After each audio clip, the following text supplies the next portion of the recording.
twongeye kubaramutsa mu izina rya Yesu Kristo umwami wacu. Reka uyu munsi ubu munsi w'ibitangaza, reba uyu munsi ubu munsi mwiza Uwiteka yaturemeye kugira ngo tuwishimiremo kandi tunezererwe mu izina rya Yesu.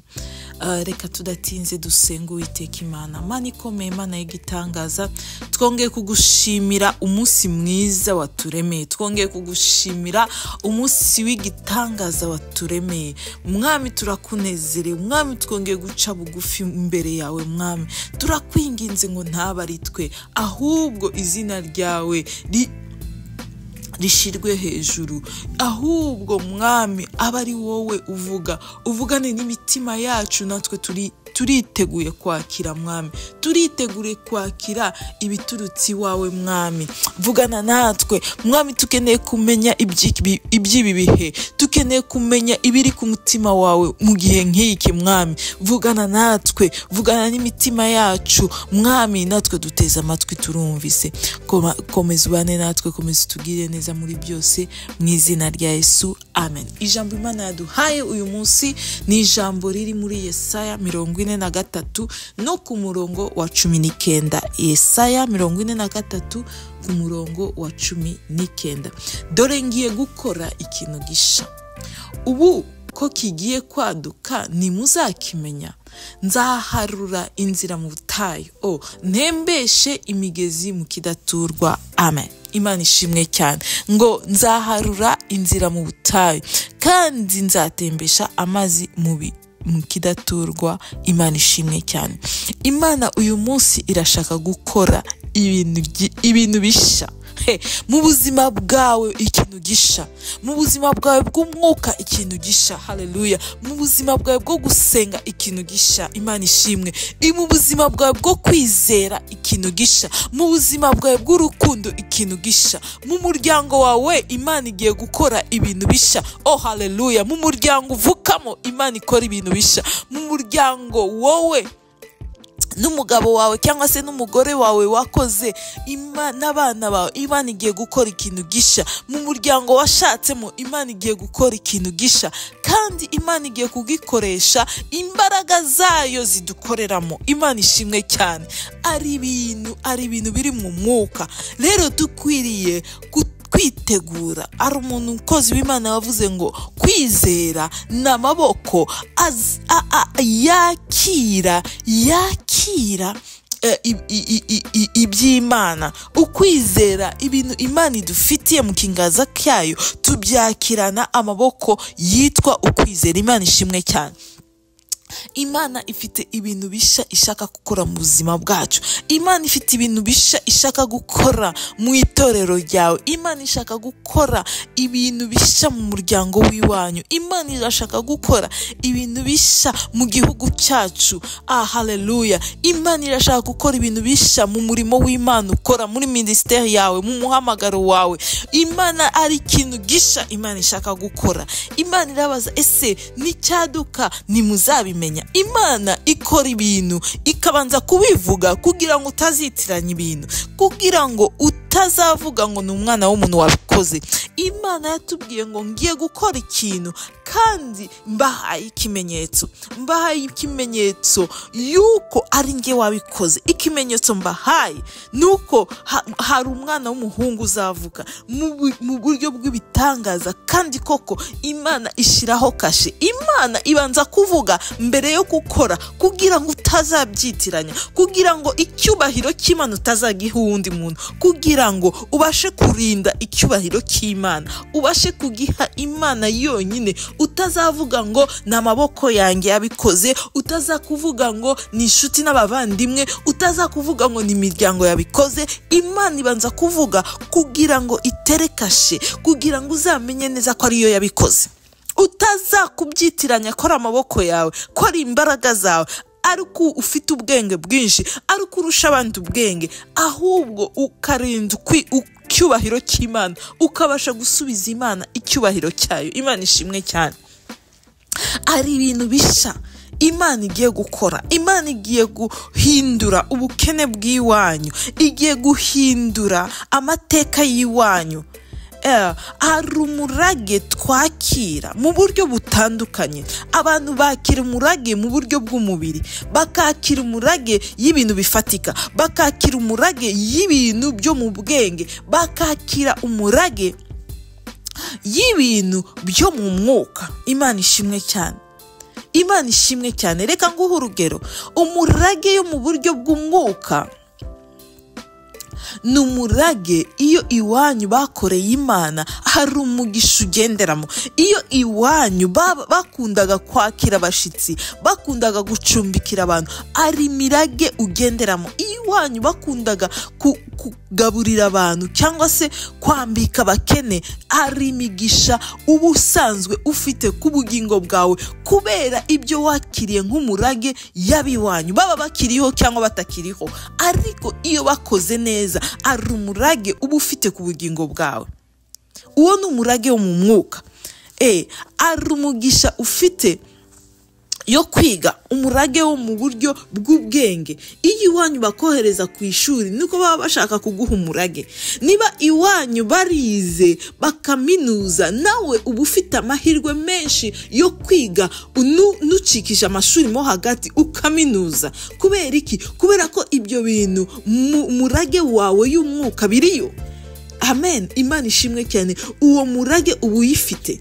Rero kimwe n'umurage wo mu mubiri, ari abantu basigira iwabo amafaranga, ari abantu basigira iwabo amasambu, ari abantu basigira iwabo ibintu bifatika nk'amazu n'ibiki byose. Ibyo bintu bifatika nayo ni umurage. Rero Imana yanyigishije ko ibintu by'umurage ni ibintu bimeze nka mu ishuri twize mu mibare icyo bita kimili, ni ukuvuga ngo kongeranya ku byo usanganwe. Ni ukuvuga ngo uba ufite umurage wavanye iwanyu. Nawe nugira neza, ni nkaho umuntu waba yarasigiwe isambu runaka, nawe agakora cyane, nawe akagura izindi sambu zo ku ruhande, umurage w'iwabo akayongeranya. Haleluya. Rero iyo ugira neza mu by'ukuri hari ibintu wongeranya mu buryo bw'umwuka. Niba iwanyu bakundaga kwakira abashitsi, niba iwanyu bakundaga kwambika abakene, niba iwanyu bakundaga kugirira neza bakagaburira abashonji, mu by'ukuri uwo murage urawufite. Nukomeza muri uwo murongo, nawe ugenda wongeranya ku murage ufite, ukagenda usiga umurage munini kubazagukomokaho, kubazaku. Ari umukozi w'Imana, ari umupasiteri watubwirije ndi umwana cyane n'ibintu Mwuka Wera yabibitse mu mutima wanjye. Yatubwiye ubuhamya ukuntu Imana yamuhaye umugisha. Imana yamuhaye umugisha kubera yakundaga, yari umudamu w'umupastori, agakunda kwakira abakozi b'Imana mu rugo iwe. Aratubwira ukuntu Imana yamuhaye umugisha udasanzwe. Amuha umugisha kubera ko yakundaga kumesa imyenda y'imbere cyangwa se amakareso y'abakozi b'Imana. Abakozi b'Imana bazaga kurara iwabo, akabagaburira neza, akabacumbikira neza, akabaraza heza, akanafata imyenda yabo ashobora kuyiha abakozi, ariko imyenda y'imbere yarayifataga akayimesera ubwe. Imana iza kumubwira ngo kubera umwete n'umurava ugaragaza mu gukorera neza abakozi b'Imana, abakozi banjye, ngiye kuguha umugisha. Imana igiye kuguha umugisha, Imana iha umugisha, ntabwo iguha amafaranga. Gusaba Imana amafaranga ni ukumanura Imana cyane. Imana iyo igiye kuguha umugisha ntabwo ikuguha amafaranga, ahubwo iguha ikintu kizaguha umugisha w'igihe kirekire cyane. Imana ishaka kuguha amafaranga ntabwo iguha amafaranga cash, ishobora kuguha umutayo, ikaguha amafaranga menshi cyangwa se capital washora ugakora business ukunguka, Imana ikakugirira neza. Imana ishaka kuguha umugisha ntabwo iguha amafaranga, ntabwo iguha ibiryo by'uyu munsi, iguha ikintu kizahora kiguha umugisha, ikaguha akazi cyangwa se ikaguha ministeri, ikaguha umugisha mu murimo wayo. Imana ntabwo iguha umugisha, iguha ikintu kizakuzanira umugisha iteka ryose. Imana iramubwira rero, ngiye kuguha umugisha, ngaguha umugisha umugisha kubera uwo mutima wagize wo gufata neza abakozi banjye. Umugisha nzaguha uzawurya wowe, abana bawe bawurye, abuzukuru bawurye, abuzukuruza ndetse n'ubuvivi bazarya uwo mugisha.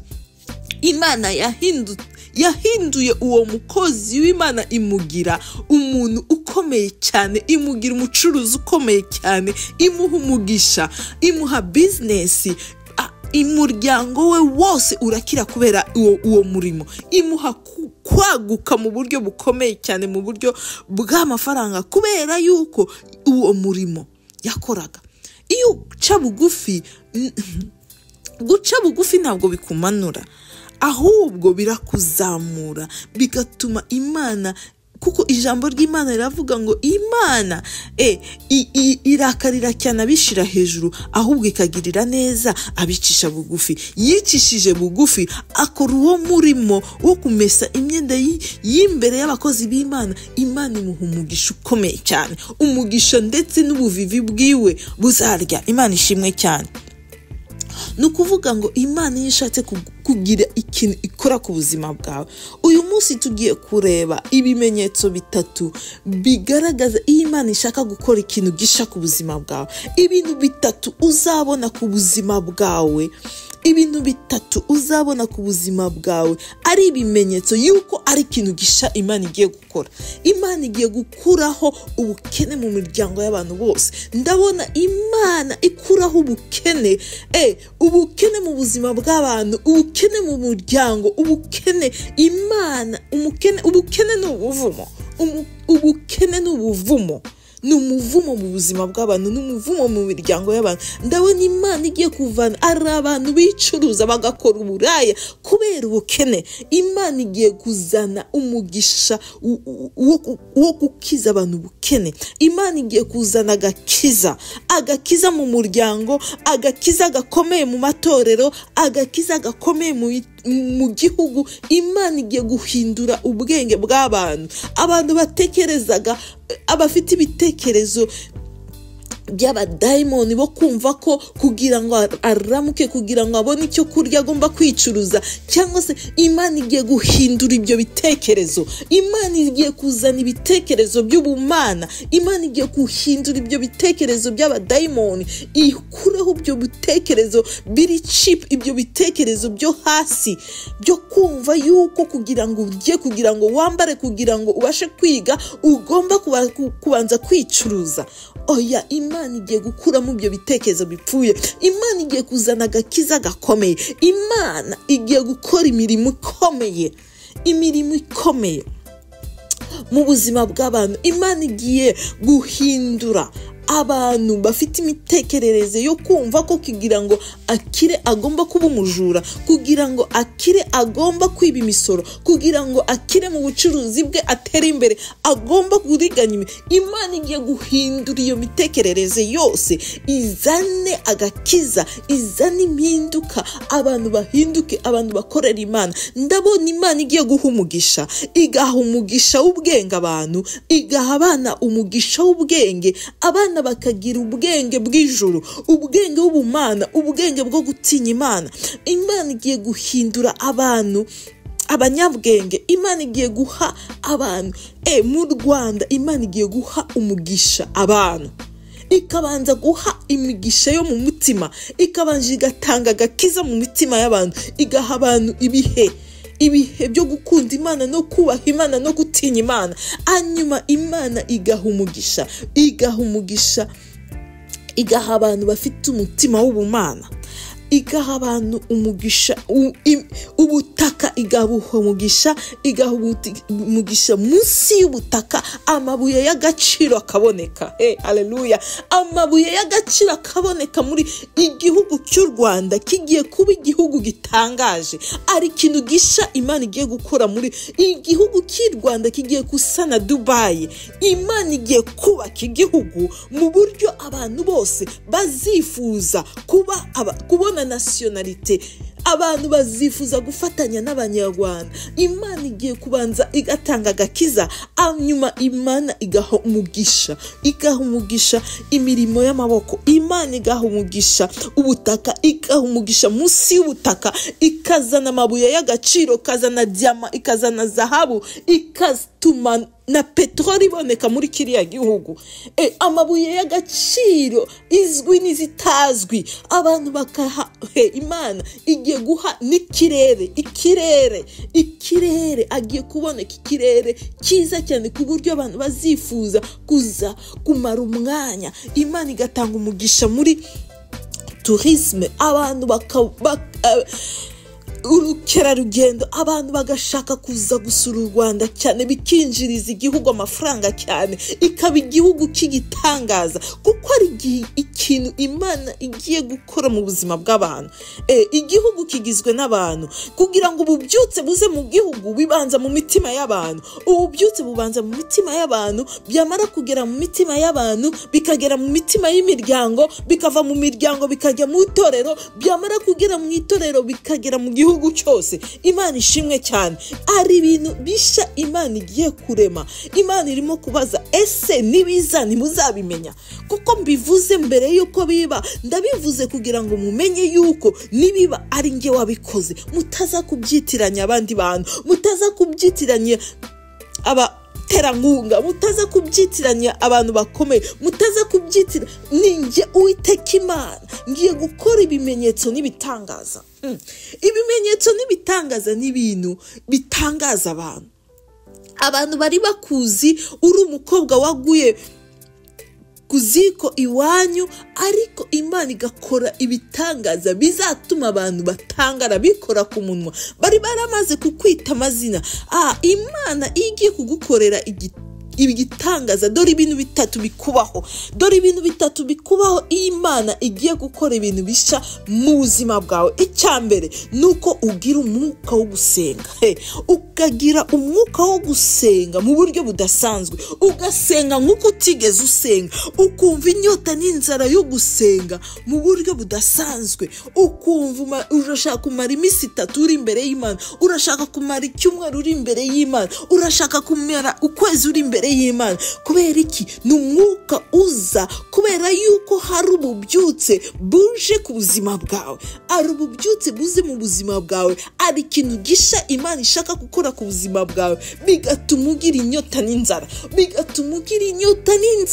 yo gushaka Imana, ukagira inyota n'inzara yo kwiriza ubusa. Ni kubera yuko ari ikintu ugiye kwakira. Imana ishimwe cyane. Hari ikintu ugiye kwakira, ari ukubohoka ugiye kwakira, ari ugukira indwara ugiye kwakira, ari ugukira ubukene ugiye kwakira, ari ibintu Imana igiye gukora ku buzima bwawe. Niyo mpamvu ugira inyota yo gusenga Imana, ukumva ufite nk'iriba muri wowe, ufite iriba ridudubiza. Watangira gusenga ukumva kuhagarika birakunaniye, ukumva uri mu mwuka wo gusenga, ukahinduka wa muntu wiriza ubusa, ariko kwiriza ubusa bikahinduka ubuzima bwawe. Ari abantu bahinduye kwiriza ubusa ubuzima bwabo, bikava muri gahunda yo kwiriza ubusa mu rusengero, ukava muri gahunda yo gusengera muri groupe, ugasenga gusa iyo muri groupe, ukagira umwuka wo gusenga, umwuka wo guhimbaza Imana. Ntabwo uhimbaza Imana iyo muri benshi gusa,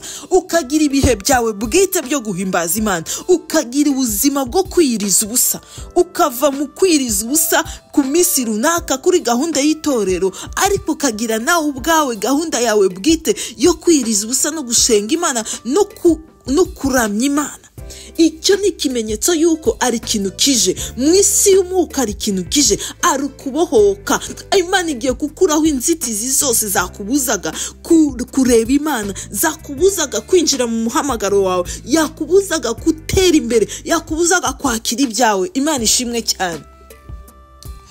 Iyo Imana ishaka gukora ikintu gisha mu buzima bwawe, ari umwuka wo gutanga kukuzaho, ukahita wumva ari ikintu, hari nk'umugozi ucitse wafataga umutima wawe, ukagutuma umutima wawe ukunda ibintu cyane, ugasa nawe utandukanye n'ibyo bintu, uhita wuzuzwamo n'umwuka wo gutanga, ugatanga amaturo, ugatanga ibya 10 bikoroheye cyane. Warebye imyenda yawe ukahita wumva ufashwe n'ikintu cyo kumva ushaka gutanga, ugafata nka 1/2 cyangwa 1/3 cy'imyenda yawe, ukahita uvuga ngo ibi byose ntabwo nkibyambara, reka mbitange nibyo wambara, nibyo ukunda cyane. Ukahita wumva gusa ufashwe n'uwo mwuka wo gushaka gutanga cyane.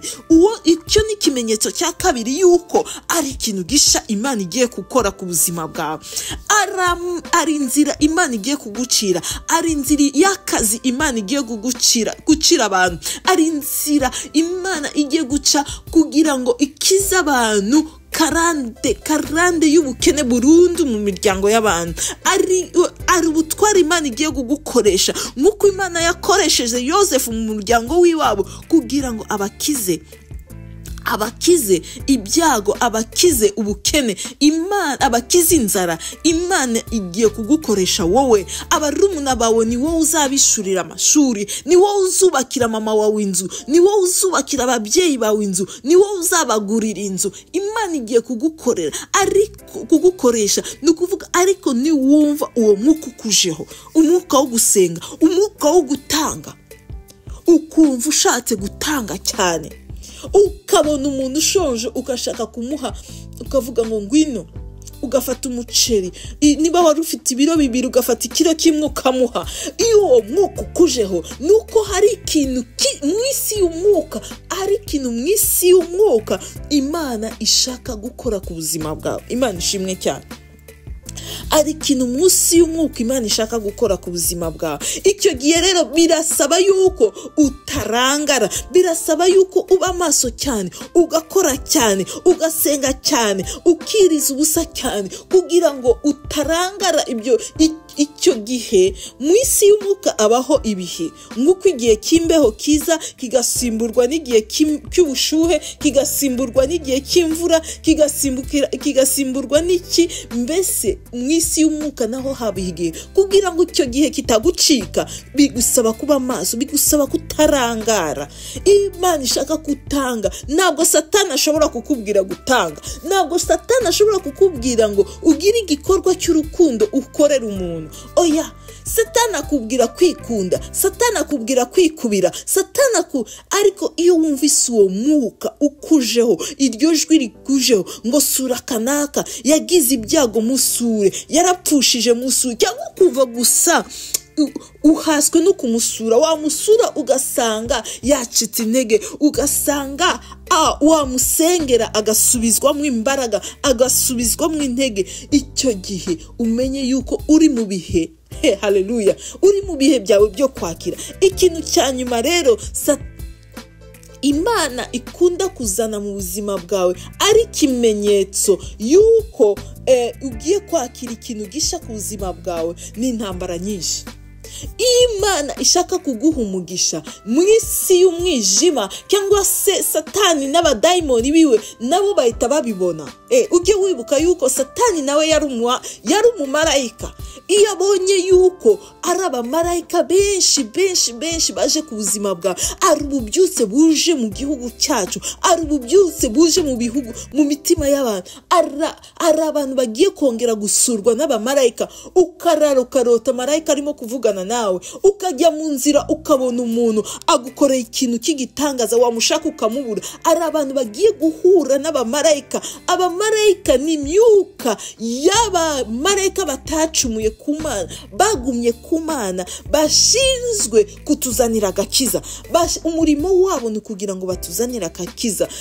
Ari abamarayika benshi cyane Imana igiye kurekura. Abantu bagiye kurebesha amaso y'aba bamarayika, bagiye guhura n'abamarayika mu buryo budasanzwe, kuko Imana igiye kurekura abamarayika benshi kugira ngo bazanye ububyutse mu buzima bw'abantu, bazane kubohoka mu buzima bw'abantu. Abamarayika bakiza indwara, bazane gukiza indwara mu buzima. Abamarayika bagiye gutangira kugendagenda mu bitaro kugira ngo bakize abantu indwara mu izina rya Yesu. Ari imbaraga zigiye kuza. Iyo rero ikimenyetso cya gatatu, iyo ugiye kwakira ikintu gisha ku buzima bwawe, nuko ubona intambara zibaye nyinshi mu buzima bwawe. Iyo ubonye intambara zibaye nyinshi mu buzima bwawe, menya yuko Satani nawe yabonye yuko Imana ya deployinze abamarayika benshi, Imana yohereje abamarayika benshi mu buzima bwawe, ari ikintu Imana igiye gukora, nawe arushaho kohereza abadayimoni, ukasanga ufite intambara nyinshi, wagira ngo Satani yabwiye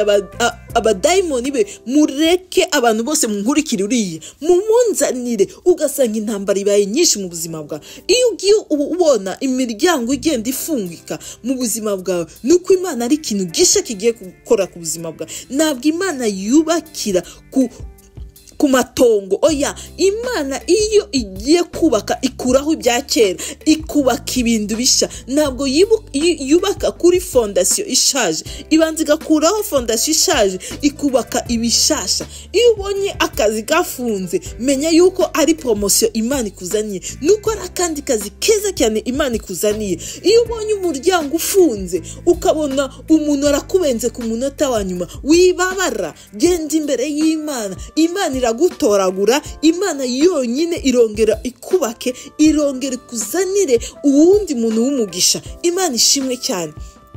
Iyo ubona business imwe ifunze, ntiwigira ikibazo, ari bisha Imana igiye kuzana ku buzima bwawe, wigira ubwoba. Imana ari ibintu bisha igiye gukora, ariko twebwe turasabwa kwitegura cyane. Birasaba yuko tuba mu mwanya mwiza kugira ngo tubashe kwakira iby'Imana. Reka dusenge. Uwiteka Imana ikomeye, Imana ihambaye, mu izina rya Yesu ndabasabiye imbaraga yo kwitegura kwakira ibishasha ugiye gukora ku buzima bwacu. Mwami, duhe imbaraga, duhe amaboko, duhe kwizera, duhe Mwami imbaraga zawe kugira ngo dukore, kugira ngo twitegure kwakira ibishasha ugiye gukora ku buzima bwawe. Dutegure imibiri yacu, dutegure ubugingo bwacu ndetse n'umwuka wacu, mu izina rya Yesu dusenze, amen. Imana ibahe umugisha. Mwari kumwe na Kabera Fifi. Imana ibagire neza, amen.